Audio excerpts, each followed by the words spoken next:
What would you do if the grid goes down? An unnerving thought, isn't it?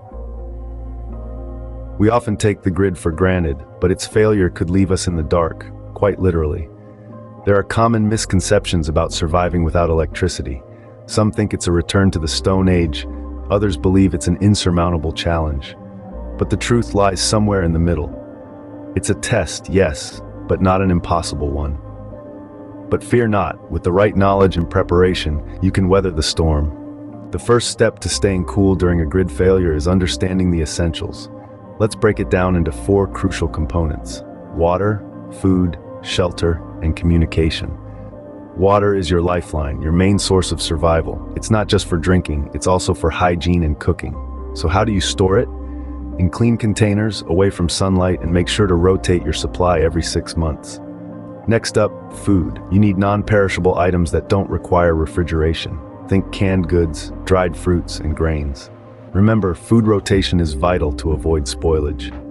Shelter is your next priority. Keep your living area insulated to maintain a comfortable temperature. Ensure your space is weatherproofed against the elements. Lastly, communication. In a no-grid situation, you need to stay connected with the world. Battery-operated or hand-crank radios are your best bet. Remember, preparation is the key to survival. Now, let's talk about how to literally stay cool during a grid failure. Without electricity, your air conditioning is out of commission, but there are practical ways to manage the heat: ventilation, insulation, and hydration. Ventilation is all about maximizing the natural flow of air. Open windows and doors to create a cross breeze. But remember, during the hottest part of the day, you'll want to close things up to keep the heat out. Insulation isn't just for the cold. It also plays a crucial role in keeping your home cool by blocking out the sun's heat. Thick curtains, reflective window films, and even a layer of foil can help. Hydration is our body's natural cooling system. Without a steady water supply, staying hydrated can be challenging. Stock up on water and remember to sip, not gulp. Staying cool isn't just about comfort, it's about survival. When the grid goes down, these strategies can help you endure the heat. But staying cool isn't just a physical state, it's a mental state as well. Sure, a grid failure can be stressful, but the key to surviving any crisis, including this one, is staying calm and focused. When panic sets in, our decision-making abilities plummet. We make rash choices, and that's when things can really go south. So how do you keep your cool? First, practice deep breathing. It's simple, yet incredibly effective. When you feel your nerves fraying, take slow, deep breaths. Fill your lungs, hold for a few seconds, then release. This can slow your heart rate and help your body relax. Next, keep your morale high. Find small things to celebrate, even in dire situations. Maybe you've successfully started a fire or found a source of clean water. Celebrate these victories. They'll keep your spirits up. Lastly, maintain a positive mindset. Remember, this situation is temporary. You are resilient. You can and will adapt. Remember, your mind is your greatest asset. So, to recap, here's what you need to do to stay cool during a grid failure.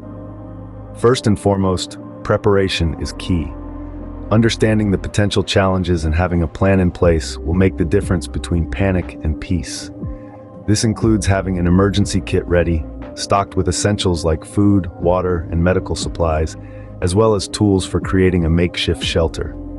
The basics of survival without electricity cannot be understated. It's about being resourceful and adaptable. Think of ways to use your surroundings to your advantage. For instance, did you know that digging a few feet into the ground can provide you with a cooler environment? And let's not forget about managing heat. In the absence of modern cooling systems, you'll need to rely on age-old techniques. This could involve using wet cloths for evaporative cooling, or even creating a DIY swamp cooler with a bucket, a fan, and some ice. But perhaps the most important aspect of staying cool during a grid failure is staying cool in the figurative sense. Maintaining your composure, staying focused, and not letting fear overtake you are crucial. A clear, calm mind is your best tool for navigating through any crisis. In conclusion, a grid failure doesn't have to spell disaster. With the right knowledge, preparation, and mindset, you can not only survive but thrive. Remember, the grid may fail, but with the right knowledge and preparation, you won't.